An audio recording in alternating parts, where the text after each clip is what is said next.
পোস্টারকৃত সনদের বিনিময়ে নিয়োগ দিতে হবে। এটা আমাদের অধিকার, আমাদের দাবি।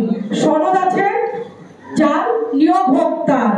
আজকে আমরা নিয়োগ বঞ্চিত হওয়ার পেছনে একমাত্র দায়ী এনটিআরসিএ ও শিক্ষা মন্ত্রণালয়ের সদিচ্ছার অভাব। এত সংখ্যা শূন্য পদ রয়েছে যেটা লক্ষাধিকের উপরে, আর আমরা নিয়োগ বঞ্চিতের সংখ্যা ৫,০০০-এর খুবই কম। তাই এই নিয়োগ বঞ্চিতের নিয়োগটা কোনো ব্যাপারই না, শুধু দরকার একটি ইচ্ছা, এবং সেই সদিচ্ছার অভাব সর্বত্র পরিলক্ষিত হচ্ছে।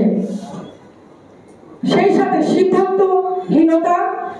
যখন খুশি শিক্ষা মন্ত্রণালয় এনটিআরসি আইন প্রণয়ন করেন, সেটা পরিবর্তন করেন, সংশোধন করেন, আবার আইন বাতিলও করেন।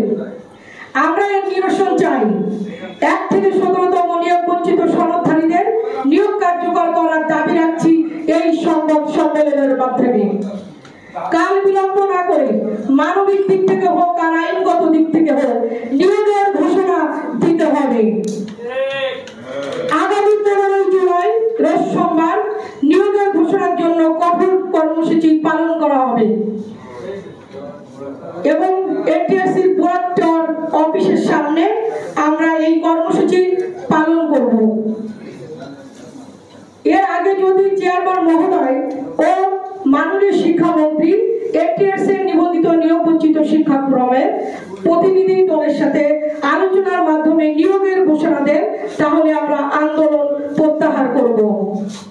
পরিশেষে নিয়োগ বঞ্চিতের পক্ষে এনটিআরসি নিবন্ধিত নিয়োগ বঞ্চিত শিক্ষাক্রম এই সংবাদ সম্মেলনের মাধ্যমে মাননীয় প্রধানমন্ত্রীর দৃষ্টি আকর্ষণ করছি। একমাত্র তিনিই পারেন আমাদের নিয়োগ সুপারিশ করে আমাদের সুস্থ স্বাভাবিক জীবন ফিরিয়ে দিতে। আমাদের নেত্রীর কাছে আমাদের একান্ত অনুরোধ, সার্বিক পরিস্থিতি বিবেচনায় এনে আমাদের নিয়োগ সুপারিশ দিন।